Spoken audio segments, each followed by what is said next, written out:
আমরা হাইলাকান্দি আর একটা মূর্তি দেখা যাইছি মা কালী, যেহেতু কালী পুজো গতকালকে গেছে, এখানে দেখতে পারো আমরা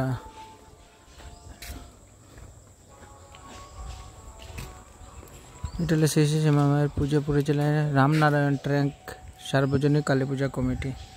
তো চলুন ভিতরে গিয়ে দেখাই আপনারা। এখানে জলের মধ্যে বানাইছে কীরকম সুন্দরভাবে, আপনারা মিনি ব্লগের মাধ্যমে দেখতে পারেন। এখানে জলের মধ্যে প্রচুর মাছ আছে, আর এখানে দেখতে পারেন আপনারা দেখা, এখানে জলে প্রচুর মাছ আছে। জলের মধ্যে কীভাবে সুন্দর সিস্টেমে বানাইছে ওরা মা কালীর প্রতিমা, জলের মধ্যে বিল্ডিং ঘরের মতো বানাইছে, দেখতে পারেন আপনারা। এই দেখেন, তো দেখাই আপনারা জুম করিয়া আপনারা ভিডিওটা একটু শেয়ার করে দেবো। এই দেখেন, এই দেখেন মায়ের মুখ দেখছে। জয় মা। এটা হচ্ছে যে ট্রাঙ্ক রোড হাইলাকান্দি, জলের উপরে মূর্তি।